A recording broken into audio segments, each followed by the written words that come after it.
Ito naman, ang galing na to kay Senator Ping Lacson. O yan. Siya mismo ang nag-speech nito. Ang sabi niya, yung pera na sinasabi ni Saldico, mali.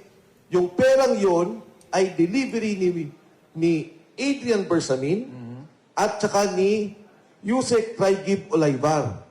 At ang sabi nila, yun daw ay 8 billion pesos. Senator Ping ang nagsabi. At ngayon ko lang po sasabihin, yung 1.2 billion pesos na kay Yusek Traigib Olaybar pa.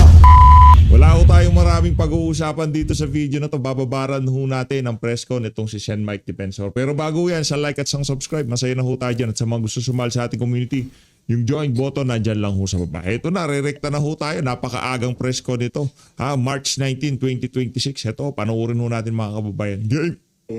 But actually, kung JV, I was not part of the fight first yung EDSA 1 because I was still very young at that time. Pero ano na yun? Yun na yung formative years ko when I entered UP and I became an activist. And one of the leading figures during that time was Congressman J.V. Bautista.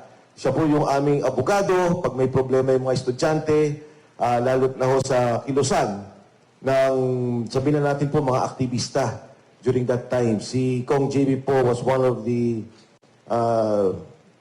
mga shining figures in the activist movement as he's one of our lawyers and one of the more eloquent leaders of our movement, social movement at that time. Pero yung pagkilos po namin, sa tingin ko hindi nahihinto lang nung kami napasok sa gobyerno. It is correct, nung pong kay Erap Estrada, nagkaroon po tayo ng problema noon. In fact, if you look at the case of Vice President Erap Estrada and kung JV, sa lakas yung main group na lumaban at the time, ang kaso po ni President Estrada was 4 billion pesos. Ang actual case niya sa supposed corruption was 150 million pesos. And si Pangulong Estrada nilitis dito sa ating bansa. Dito po ikinulong, dito po sa veterans where he had a hospital arrest. And then later on, he was convicted and given a pardon by President GMA. Nung si President GMA naman po yung nakulong, ang kaso niya was a 50 million budget of the 360 million intelligence funds of the PCSO. I'm not particular about the case. Pero yun po, parang nagkaroon lang ng note si President GMA na something like, okay, GMA, and then for that, yung pong sa maliit na aksyon na yun, ay nagkaroon po siya ng kaso, dito po siya nilitis, at again, ikinulong po siya dyan sa may veterans. And later on, yun po ay na-dismiss yung mga kaso sa kanya. Dito sa nakikita natin, una yung kay Pangulong Duterte, si Pangulong Duterte ay ikinulong sa labas ng bansa. Imbis na dito litisin sa Pilipinas, dito nila kasuhan, inilabas nila ng ating bansa. And ako nagtataka kasi nga, bakit mo isasubject ang isang tao, ang isang Pilipino, kung functioning naman yung court mo, kung gumagana ang iyong mga korte, kung merong kang batas. Nakita na natin sa dalawang Pangulo yan na nangyari, at nagkaroon ng malinaw na paglilitis, bakit dito sa Pangulong to, kailangan nilang kidnapin, and I'm using the term state kidnapping, at ilabas ng ating bansa. More importantly, ngayon ko lang nakita kami ni Kong JV, nasa Kongreso, ang ganitong klaseng korupsyon, organisado. Yung leader mo mismo, ang Pangulo ng Republika ng Pilipinas. Yung henchman niya o yung bataan niya, ang speaker ng ating House of Representatives o si Speaker Martin Romualdez. At ang kumakamada at nag-aayos ng kabuong budget ay si Saldico, Chairman ng Committee on Appropriations. Sabi nila, si Saldico ang mastermind. Sabi nila, si Saldico ang ulo o siyang pinuno ng korupsyon dito sa ating bansa. Ngayon, nagsalita yung 18 Marines. Nagsalita si Godesa. Tao ni Saldico, galamay ng sinasabi nilang pinuno ng korupsyon, pero sinasabi nilang nagsisinungaling. Ayaw nilang tanggapin ang mga sinasabi. So ito yung binibigay ko at nilalahad ko sa inyo lahat. At nagpapasalamat ako sa pagkakataon for Kong JV to have invited me and si Mr. Rivera for have invited me here. Ang ikinalulungkot ko lang ay hindi ako nakapag-quote dahil mas mukhang congressman si Kong JV sa akin. Mas mukhang ako nag-i-interview sa kanya. Salamat po. Magandang umaga sa inyo lahat. the character of Secretary Congressman Mike Defensor is that if you give him a microphone, it is impossible to know when he will stop. Talagang magaling siya magpaliwanag. Now, I'd like to go one by one to the comments that you made, Kong Mike, no? Number one, do you really believe in your bones, that former President Rodrigo Duterte would have his day in court here in the Philippines? Do you believe that? And how? Una ho, alam nyo, the administration made a fatal mistake. Sometime November, they conducted their own survey. Ang sabi nila, bumabagsak na ang ratings ni Pangulong Duterte, the Duterte family in general, VP Sara in particular. Anong ginawa nila? Inimbitahan nila sa Senado si Pangulong Duterte. Tumaas yung rating. Inimbitahan nila sa Kongreso. Tumaas ulit ang rating, lalong tumaas. Nung kinidnap nila, lalo pang tumaas. Now the question is, do you believe we will have a fair trial? Yes. Because there is already a precedence. Nangyari na yun kay Erap at the height of his popularity. Mabigat ang ratings ni Erap when he was ousted, when EDSA 2 happened. At doon nangyari na po kay GMA. Na si GMA, as you well know, till the end of his term, had control of the government, control of the armed forces, control of the police. Pero again, it's a question of justice. Ang tingin ko, dapat sa ganong sitwasyon, walang politika, walang sinasabing sinong hawak mo, filean nyo ng kaso, ikulong ninyo. Kung nakikita nyo, o talagang ang kaso, ay dapat siyang makulong. The difference, however, Mike, is that nobody charged Duterte in the courts here. Is that correct? Wala namang naghabla sa kanya dito eh. And then the next question is, meron bang judge or justice ng Sandigan Bayan? But he was no longer then an official of the land, so most likely RTC na lang yan. Kamukha ni GMA, di ba? RTC lang yung nag-issue ng warrant against GMA, no bail. Do you think there will ever be a judge in the Philippines who can issue a warrant of arrest for no bail against President Rodrigo Duterte? Medyo nakakatakot siya. Ako din nagtataka. Gumastos sila ng bilyon-bilyon o milyon. Ginamit nila yung mga ICC, sinuntupan nila, pinakain nila, nilagay sa Maida, sa raffles. When in fact, pwede nilang ibinuo ang kaso dito. And it happened before. Hindi lang warrant. Particular, kung kaya nyo kang kidnapin yung presidente, gamitin ang sandatahang lakas, gumamit ng eroplano, ilipad ninyo yung tao. Ito po magkaso dito, para bang nahihirapan sila? I don't think so. I think, siguro, sa kanilang pananaw, mas mabuti, ialis siya ng bansa. Which is wrong. Yun ang pagkakamali nila. Dahil nung ginawa nila yun, nakinuha yung Pilipino, ipinigay sa banyagang korte, iniliti sa banyagang batas, nagalit. Hindi na usapin to ng Duterte, dilawan ka, pinklawan ka, Leni Robredo ka. Pero yung taong bayan, nakikita nila na hindi dapat gawin sa isang Pilipino o gawin ang isang kaso ng dahil lang sa politika sa isang Pilipino at sa dating presidente. Okay. Let me ask you this. In the interest of disclosure, no? Were you given any appointment during the Duterte administration? Wala akong JV. Wala. In fact, kung nare-recall mo, nung unang nagtakbuhan yan, I was aligned with Speaker. Yes. And then later on, nanalo si Speaker Alan Cayetano. I was the last one who was given a committee. Kasi medyo nagkaroon kami ng... You were a congressman there. Congressman. Di naman kami nag-away ni Alan, pero I was the last one given a committee. Yes. Nung umupo si Speaker Lord Velasco, tinanggal pa ako. So I was never a favored congressman. Magkaibigan kami ni Pangulong Duterte. Pero alam ko naman, hindi naman, para sa akin di ba, hindi naman ganun na porkit magkaibigan kami, kailangan ako gawin mo deputy speaker o bigyan mo ako ng pondong ganito. It was never like that. Okay, let me pivot now, Kasi, alam mo, we were supposed to have on board also Governor Chavit Singson, no? Pero at the last minute, I think he bowed out. But you're here, so I'd like to thank you so much for this chance that you will be here. My next question to you is, you supported the candidacy of President Bongbong Marcos.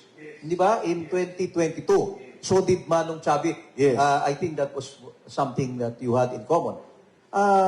Why are you appearing to be against him now? Not just appearing, you are now against him. Di ba?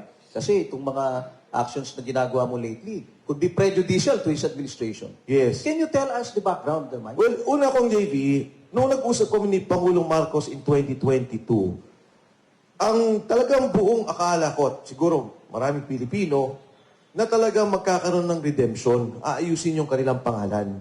Lilinisin kung ano man yung nangyari sa kasaysayan, kung ano man ang mga sinasabing masama sa kanyang ama. At yun din talaga yung kampanya na huwag nyo namang ikumpara yung anak sa tatay. Parang ganyan din yung linya o naratibo ng kanyang kumpanya.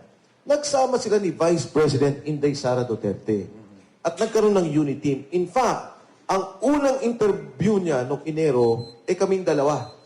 Meron kaming programa noon na Point of Order with Congressman Ace Barbers and Congresswoman Lucy Torres. Ang sabi niya, the first interview, gagawin ko sa inyo. The first rally was in Quezon City. Tapos sumunod na sa Nueva Ecija. Where you were one of the sponsors in Quezon City. In right? Quezon City. Kami Oo. po yung nanguna doon. Inayos po namin yon. Pati motorcade, ano? Nangyari to kung, actually, ayoko talagang pumasok sa politika. Pinapatakbo ko noong 2025 sa isang distrito. Pinapatakbo ko ni Senator Marcoleta sa Sagip Party List. May isa pang party list, sinasabi kung pwede ako tumakbo. Ang sabi ko, ayoko muna, dito muna ako sa pribadong sektor. Nung lumapit si Sergeant Cotesa, inilapit ng taga-UP. Ang sabi niya sa akin, Sek, sabi niya, tingnan mo nga to kasi gusto niyang bigyan ng guidance si Senator Marcoleta, who was then the chairman of the Blue Ribbon Committee. So nag-usap kami ni Sergeant Cotesa. Nagulat ko. Ang laking gulat ko. Tapos binanggit pa niya yung 46 suitcases na naglalaman ng about 40 to 50 million per suitcase. Isang delivery. Ang sabi ko sa kanya, pagka maganda, mag-usap kayo ni Senator Marcoleta, banggitin mo yan sa kanya. So, naset ko yung meeting, nagkita kami ni Senator Marcoleta, sabi ko, baka gusto mo itong pakinggan. Nung nagkwento sa Sergeant Cotesa, sabi ni Senator Marcoleta, baka pwede kang lumabas. Kasi ito na siguro ang huling hearing ng Blue Ribbon Committee at hindi na madidinig yung sasabihin mo. Nung lumabas si Sergeant Cotesa, initially, ang akala ko, pro-protektahan. Dahil meron talaga siya doon na humingi siya ng protective custody, but later on, sabi niya, kaya ko na. Kaya na ng aking mga kasama. Nung una, protected siya. Later on, as I've said, na-detain na siya. At naparitract na nila yung affidavit. Binidyo pa nila. Kawawa yung tao, I have proof na talagang under duress ginipit si Sergeant Cotesa. Ayoko nang ilabas, baka lalo pa siya mapahamak. Ngayon, nung lumabas na yon, nagsalita na ako, nagsalita at isaldi ko. Dati nung kay Gutesa, ang sabi ni Gutesa, si Speaker Martin lang. Nung lumabas si Saldi ko, kinuwento ni Saldi, ito yung delivery ko. And alam mo, Kong JV, ngayon nakakapag-usap pa kami ni Saldi ko. Lately, hindi. Ang dami niyang kinikwento sa akin. On how the corruption is organized, systemic corruption is organized, at yung pag-deliver niya ng pera. So your open break with the Marcos administration came only when you were introduced to Sergeant Gutesa. Is that right? Yes. Iyon lang. Yes. Prior to that, Tahimik you lang were ako. not critical of the Marcos Well, administration. napapansin ko na. Oo. May mga mali Pero na. hindi ka nagsasalita. Hindi ako nagsasalita. Tahimik lang ako. Like many other Filipinos. Tayong lahat. Tahimik lang. Pero nung tinira nila na si Gutesa, yun na, openly. Pero Kong Mike, matanong ko lang, do you know where Sergeant Gutesa is? Right Ang now? huling pagkakalam ko kung JV, ang sabi sa Nag-uusap po pala, marami ho palang ichinuchu, ikinwento itong si Saldi ko dito kay Sen Mike, no? Kaya talagang yung mga susunod pang sasabihin ni Sen Mike, inaabangan ho natin mga kababayan.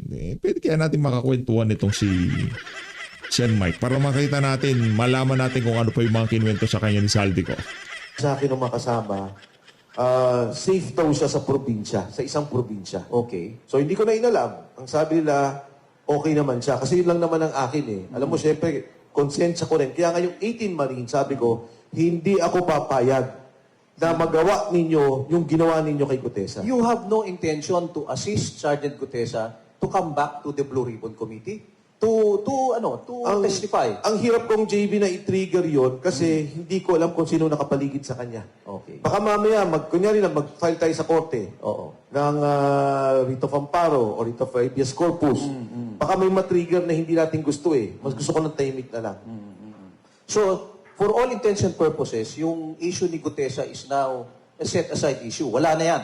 Hindi na yan babalik sa Senado. Sana pabalikin nila at ang dapat pa nilang ipatawag. Ito naman, ang galing na to kay Senator Ping Lacson. O yan. Siya mismo ang nag-speech nito. Ang sabi niya, Oh. yung pera na sinasabi ni Saldico, mali. Yung perang yon ay delivery ni Adrian Bersamin at saka ni Yusek Traigib Olaybar. At ang sabi nila, yun daw ay 8 billion pesos. Senator Ping ang nagsabi. At ngayon ko lang po Nako. sasabihin, yung 1.2 billion pesos na kay Yusek Traigib Olaybar pa. Naku po. Alam niyo ho, may dalawa silang armored van nakaparada sa Diamond Hotel. Doon ang delivery, doon ang nag-iipon. Eh nagkataon, gumuli yung issue, kaya po may 1.2 billion pa na doon na nakatago sa kanya. Okay. Kaya kung JB, hanapin natin to. Alam mo, ako, sayang yung pera. I will join you there in fairness to you. That the executive officials, no, those identified with Malacanang under the executive secretary and the DBM have not even been called by, I don't know if they were called by ICI, o kaya by the Blue Ribbon. Pero apparently, mga sinisentruhan mga legislators lang, no? And then yung mga DPWH. I would presume na hindi naman you and I, we serve in Congress, alam naman natin hindi marirelease yung pera na yan kahit na may approval ng congressman. Kung hindi bibigyan ng Malacanang ng approval yan. So, I join you there. Bakit hindi inimbestigat itong mga Traigib na to tsaka sila Bersamin dito sa bagay na to? But Kasi kung have JB, you taken any steps para maano sila? Masama na sila doon sa iniimbestiga? meron no, may kaibigan ako, nakausap namin para kay Yusek Adrian Bersamin. Ang maganda dito kasi kung JB, kung totoo yung sinasabi ng Pangulo na wala siyang alam, ito ang pruweba. Dahil ang sabi ni Senator Ping Lacson ay niloloko ng mga tao ni Presidente yung pondo na walang alam si Presidente. Sa pangunguna ni Executive Secretary Bersamin, Secretary Pangandaman, at yung kanilang dalawang tao, si Yusek Adrian Bersamin at Yusek Si Marcos Jr. Si Marcos Jr. na walang kamalay-malay. Hira. Traigib Olaybar. So kung totoo to na walang alam ang Pangulo doon sa sinasabi ng korupsyon, palabasin nila tong dalawa. Okay, these are very explosive, specific matters, And I think if Kong Mike will be able to substantiate this with people who have direct personal knowledge about them, siyempre, I would surmise na second-hand pa yung information mo, Kong Mike, dahil sigurado yan, may nagsabi sa'yo, but since you are exposing them now to the media, publicly, means only that you have confidence and trust on these people who told you about that. Okay. Ngayon, punta na tayo doon sa 18 Marines, no? Yan. Ay, Kong, pwede dagdag lang? Please. Naalala mo yung sinabi ng mga congressmen, including Congressman Leviste, Okay. na sinabi niya merong affidavit na si Yusek Adrian Bersamin? Ito yun eh. Ito yung kaso na yun. Ito yun. Ito yun. So may affidavit na talaga at narinig nila Kong Tinyo, ni Kong Egay Irice, Kong Robert Nasal, sa aking pagkakalam, parang si Kong San Fernando was also there. Okay. So ito yung mismong kaso na yun. And maganda kasi nanggaling mismo kay Senator Ping. Ang assertion ni Senator Ping Lacson is, niloko niyo Pangulo, walang alam ang Pangulo dyan, kayo lang ang dumiskarte. 8 billion na yan. Bakit hindi pa hulihin yung mga yan, Yan na nga, Kong. Oo. Kung ikaw ang nasa Senado sana, tapos na to. Huhulihin natin talaga yan at kukulong na yan. Kasi, di ba, yan ang panawagan sa kalsada eh. ikulong na lahat ng kurakot. Now, actually, Kong Mike, I salute you for your anti-corruption crusade right now that you're doing, no? But I need to ask you this. Do you think, with what you are doing, kasi parang itong 18 ex-Marines, there is a wide perception among the public. It's not getting any traction eh. Parang bitin sa credibility. Well, chiefly because there are many critics, no? Kasama na si Ping Lacson dyan. Kasama na yung mga nagsasabi na incredible naman yan, yung mga kinikwento ng 18 Marines. O bakit sila nagpapasa-pasa ng mikropono? Can you really vouch for these 18 people? How long and how much do you know them? Okay, ito pong 18 Marines, katulad ng nabanggit ko, ano pa lang, I told Kong JV na baka 12:30 makahabol si Attorney Levy Baligon para makapagpaliwanag din nung nangyari kahapon sa NBI. Anyway, ito hong after paglabas ni Gutesa, maraming retired military officials ang nagre-reach out sa mga sundalo. Ang total na sundalo na nasa ilalim ng empleyo ni Congressman Saldico ay humigit kumulang 100. 100. 100. These are all ex-soldiers. Meron din hong active. May active din. May active din. If I'm not mistaken, siguro mga 10% to 15% active. Active. Ngayon, kung ano yung nagiging usapan, hindi ako kumikibo, hindi ko sila kinakausap, iba-iba yung linya.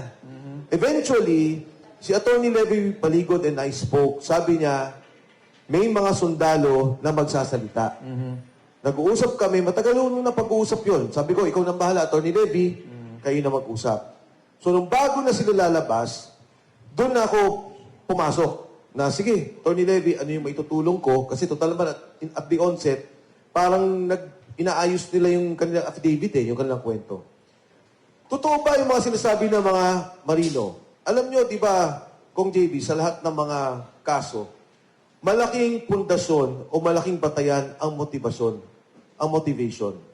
Sa lahat po na nasangkot sa korupsyon, particular armed flood control scam, ang mga taong to ang walang kinita.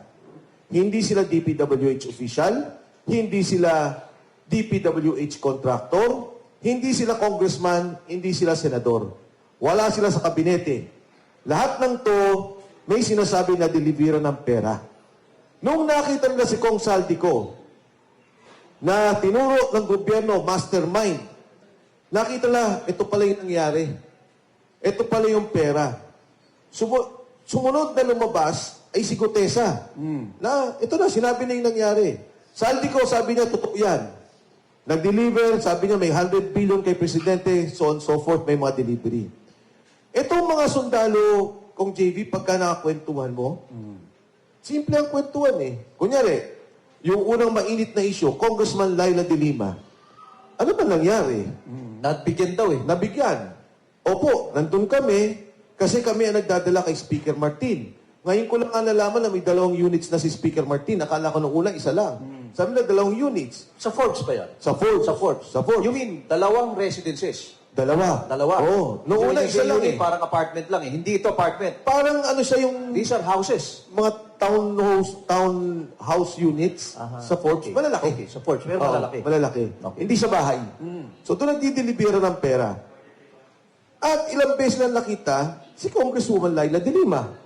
Pag tinanong mo yung kay Trillanes, nandito Senator Trillanes, gusto ko sabihin sa kanya ba't ka ba nagagalit sa amin? Yung mga sundalo nagkwento. Di ba? Ang kwento ng sundalo, nag-deliver sa bahay po, nag-deliver sa'yo, may kwento pang sinundo ka, hinatid ka. At willing yung mga sundalo umarap. Ang sabi pa nga ng mga sundalo, kasi tinanong ko, bakit ang konti ng mga congressmen, congresswomen? Sabi nila, sir, hindi ho namin kilala lahat. Kasi yung iba naman siyempre yung mga sikat, naalala po namin, yung po yung nakalista dito. Pero pag nagpunta daw sa Kongreso at nagkaroon ng hearing, matuturo nila kung sino pa yung nandun tumanggap ng pera at kumuha ng pera doon sa townhomes. Pero isa sa Kong Mike, with all respect to your views about these 18 ex-Marines, what makes their action kind of suspect? is number one, the timing. Ano? The timing.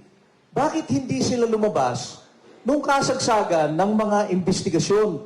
Kung sila lumabas nung ayaw na magpakita ni Gutesa, then their testimonies would have been very, very credible. Bakit lumabas sila after so many months, later on, para bang niluto muna yung kwento bago sila lumabas? That's the first. Ang second yan, sorry pero lumalabas yung Mike Defensor.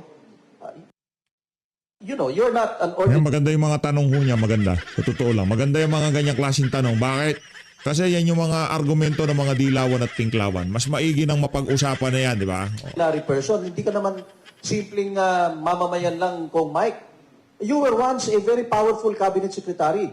The right-hand man. One of the closest to GMA, if I may say so. No?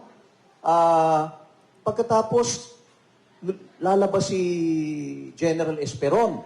Another one of GMA's very close military personnel. He was, in fact, the top military person at the time. So, parang lumalabas nga, there are people behind the 18. If these big names will not back them up, baka naman hindi lumabas sa publiko ito. I mean, Levy Baligot cannot really protect them, di ba? I mean, the stature of Levy Baligot is not sufficient, would not be enough for him to be able to give cover or protection to these 18 Marines. But a Mike Defensor and a General Esperon would do it. Kasi behind you is the specter of GMA. Can you comment on that, Pong Mike? Alam niyo, nung nagsalita si Pangulo, ang sabi niya, mahiya naman kayo. Imbestigahan natin ang lahat ng to. Sa SONA. Sa SONA, imbestigahan natin. Ngayon may nagsasalita. Yung nagsasalita ngayon, ang iimbestigahan. Yung nagsasalita, ang sasabihin nilang hindi totoo. Going back, napakahirap po sa mga sundalo na magsalita. They were being offered money. Ino-offeran po sila ng pera para bilhin yung video. Marami pa na litrato at mga video. At tinatakot sila. Bago nangyari ito, inassure namin na magkaroon ng relokasyon yung kanilang mga pamilya. Because, again, kay Gutesa, ganun ang nangyari. Again, lalabas po ako nung sa ebidensya nung nangyari kay Gutesa. So, napananakot dun sa pamilya na nagtulak sa kanya para siguro magkaroon ng retraction sa affidavit. So, babalik po ako. Sabi ninyo, si Saldico ang mastermind. Ito ang walang hiya. Ito ang salbahe. Ito ngayon yung mga bata niya. Hindi ba dapat kupkupin natin to? Uy, sino ba yung mga pinagbigyan? Parang whistleblower, Hindi sila whistleblower actually, Kong eh. Kasi, si Saldico na nagsabi, di ba? Sabi ng gobyerno, eto, meron kang plunder ha, magnanakaw ka. Eto ang kaso mo, ikaw nag-ayos ng lahat ng yan. Tapos sabi ng mga tao niya, boss, eto yung mga delivery ng pera na ginawa namin. Di ba dapat kupkupin yun? Ganun ba? Oo nga no. Eto pala yung mga ninakaw mo at dito napunta sa mga taong to. Kung pupunta tayo sa mas malalim na pagtingin dun sa korupsyon. Nangyari, paglabas, sabi, hindi totoo yan. Nagsisinungaling yan. Paano na ba to? Can you address the question of the timing? Okay, the timing, Bakit ganon ka-late? I cannot exactly say why, pero natanggal sila ng trabaho January 18 sa aking pagkakalam. January 18. 2026. 2026. Sa mga taas nila ay may mga general na post sila. General na retired. I think there are about 2 colonels, 1 major. Okay. Sa taas nila. Ngayon, sabi nga, tiniming nyo dun sa impeachment, tiniming nyo sa ICC. Hindi po totoo yan. 2-3 days before lumabas sila, may tumawag sa amin. Iba-iba. Yung isang retired general, kausap ako, tinawagan. Sabi sa akin, kasama ka ba sa presscon bukas? Sabi ko, anong presscon? Hindi, may presscon bukas, kasama ka ba? Sabi ko, ano nga yan? Sabi niya, yung mga sundalo. Sabi ko, sige, sabi ko, kung hindi ako sasama, anong impormasyon ko? Bigyan mo rin ako ng impormasyon. Sabi, may meeting kami ngayon, pinag-uusapan na yan. So we have the resources of government against us. In fact, nakasurveillance kami from Club Filipino nung nanggaling doon, nakasurveillance kami mismo sa Valle Verde nung nagkaroon kami ng presscon. Kaya nga, nagkakawindang-windang yung gobyerno, hindi alam ang gagawin. Kasi nung tinupo nila si Saldi, lumabas itong 18, naguluhan na naman sila.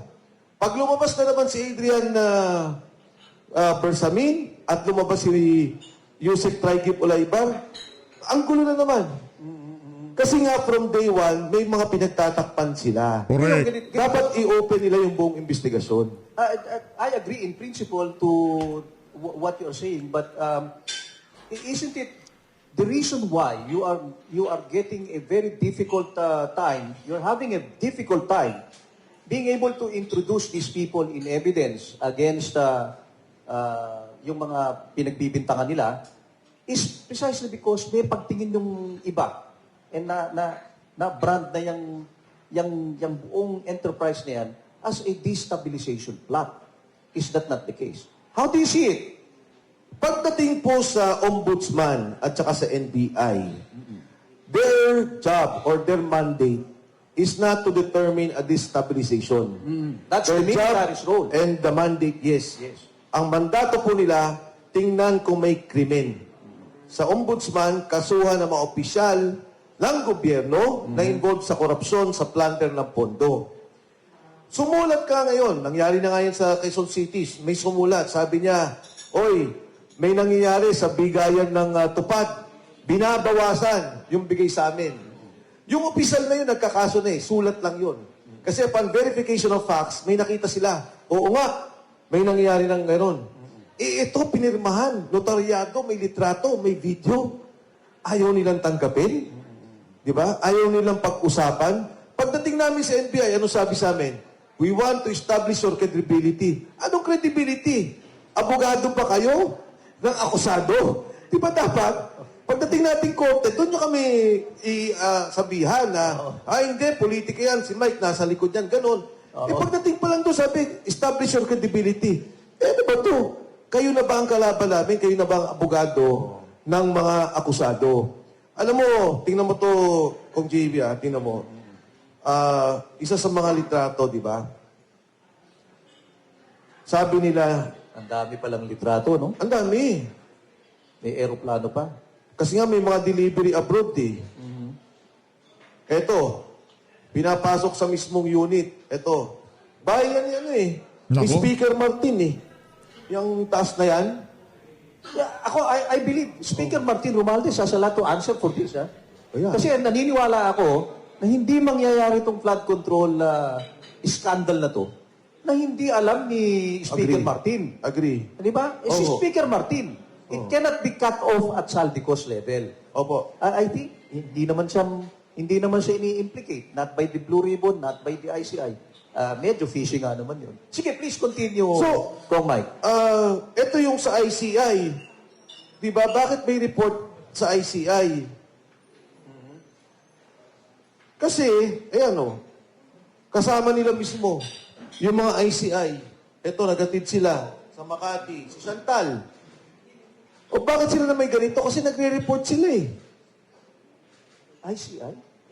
ICC. ICC. ICC, sorry, ICC. Not the ICI of Yes, BBM. ICC. ICC. So, kung titingnan lang ito at tutuhan ng investigasyon, makukita nila yung katotohanan. Na pagka nga, kung JV minsan yung walang media, makaupo mo sila, magkwentuhan kayo, magtanong kayo. Normal na normal yung kanilang pagkikwento tungkol dito.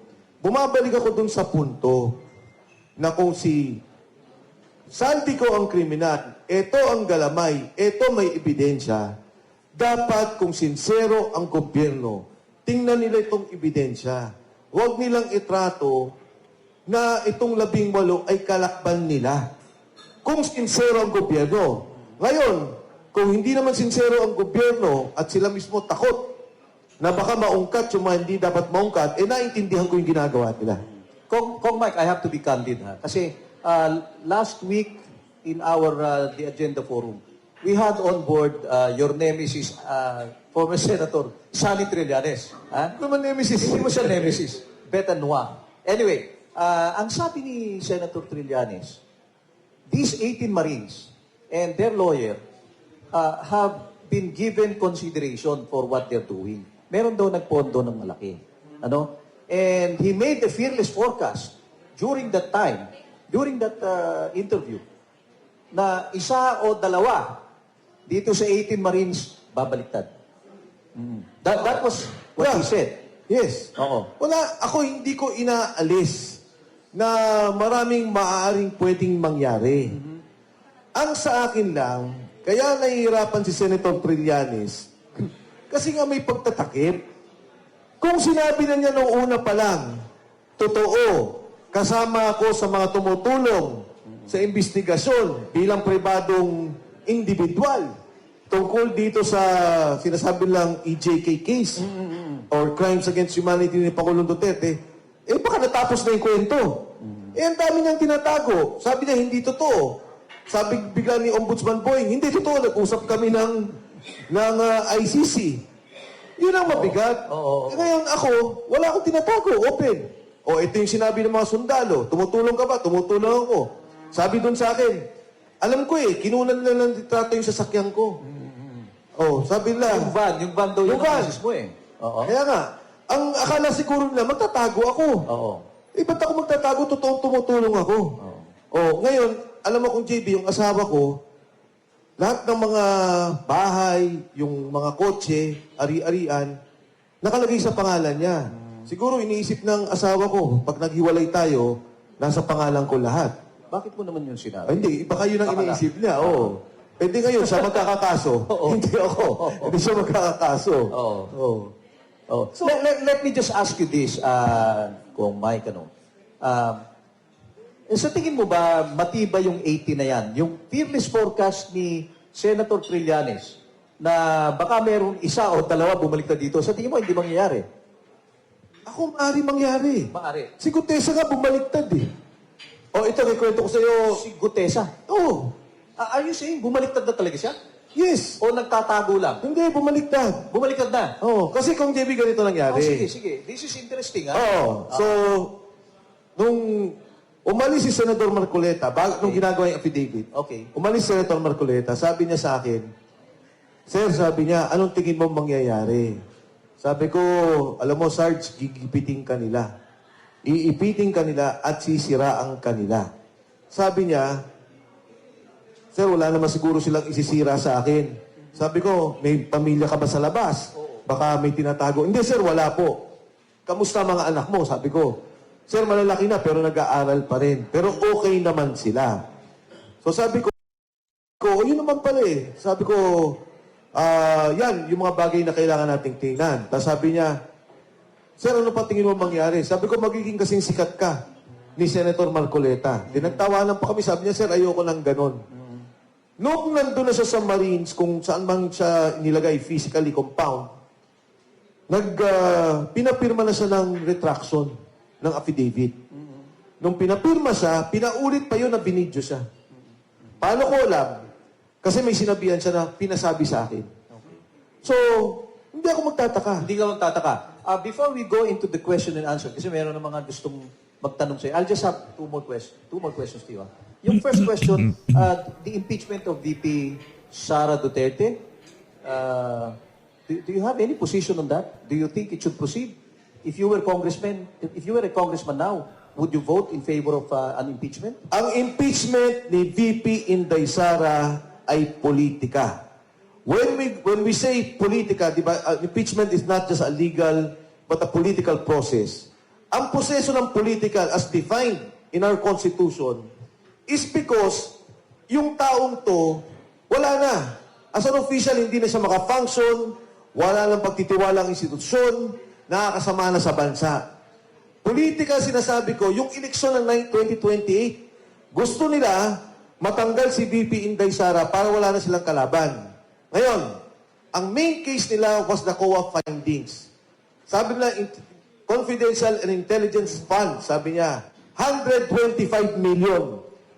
Inayos na doon or nagkaroon na ng liquidation about 25 million. Basta natitira na lang is 75 million pesos. Ito ho, para lang alam ng taong bayan, buksan nyo yung COA website sa ngayon. Madali nyo, i-google nyo. Hanapin nyo national agency. Magkano ang unliquidated suspended na mga funds of the different agencies. Department of Agriculture, 8 billion pesos. Unliquidated. Suspended, Grabe. unliquidated. Pagdating mo sa DSWD, 10 billion pesos. May investigasyon ba? May hearing ba? May tanggalan ba sa posisyon dahil wala namang impeachment yung secretary? Wala. Pagdating mo ng Department of Health, 9.5 billion pesos. Andyan nyo, suspended, unliquidated. Pero nasa COA pa. Tingnan nyo yung the DOH, nakalagay pa doon about 125 million expired medicines or about to expire. May hearing ba? May pandinig ba? So, pinag-uusapan pa lang natin yung mga ahensya dahil pinaparallel ko yung charges sila against the Vice President against the agencies of government. CHED, Commission on Higher Education, 300 million pesos. Andyan po, suspended, unliquidated. Sa pangkamalakiang issue, ang dami natin pinag-uusapan dito sa flood control, billion. 1.5 trillion pesos. Delivery, billion. Nagkaroon ba sila ng investigasyon? Meron bang nakasuhan? So ito yung pangkalatan, tinitingnan natin ang sitwasyon ng ating bansa, yung problema ng korupsyon o yung investigasyon na gusto nila. Ginigipit nyo yung isang Vice President na hindi pa nga nakasuhan, pending sa COA, 75 million. And yet, yung maraming kaso sa ngayon ay hindi nyo pinapansin. Hindi nyo binibigyan pansin dahil sadya ayaw nyo lang tumakbo sa 2028 si Inday Sara Duterte. In short, Kong Mike, you're Malinaw, not in favor of impeachment of the Vice President. You're not in favor. You know, when we filed against, nung nag-file yung Makabayan Black, Oo. di ba? Sabi ng Makabayan Black, we will file. Sabi ko, I respect that. I respect that. But for Congress, magkaroon ng hearing kay VP, hindi nila pinakinggan, walang substance yung kay Presidente Marcos, kalokohan. Talagang bias, kalokohan, and political in a sense of the elections for 2028. Of course, the dynamics yun, you and I know as politicians, na dynamics ng Congress yan, ng House. Ano? Last question na lang, Mike, before we go into Q&A. Do you still consider yourself an activist for social reforms? And what is your stake? Kung halimbawa, successfully itong ginagawa ninyo, and for some reason or another, the Marcos administration is ousted or falls, do you have any stake in that situation? Alam nyo, kung JV, tayong dalawa nag-Congress, nung panahon natin, di ba sasabihin ng national, ng executive, meron kayong 70 million, 30 million ilagay nyo sa soft, yung mga tulong sa ospital, tulong, o 40 million maglagay kayo ng mga budget nyo for hard projects, infrastructure. At that time, binabatikos na tayo. Bakit may pondo Kongreso? Bakit kayo meron ganyan? Ang prinsipyo naman nun is because may mga proyekto na baka hindi nakikita ng nasyonal, kailangan nating ayusin. Like sa distrito ko, problema ng patubig, problema ng passbook lang, kuryente, tutulong ka. Ito yung mga maliliit na problema na hindi na tinitingnan ng national government. Anong nangyari dito? Ngayon magugulat ka.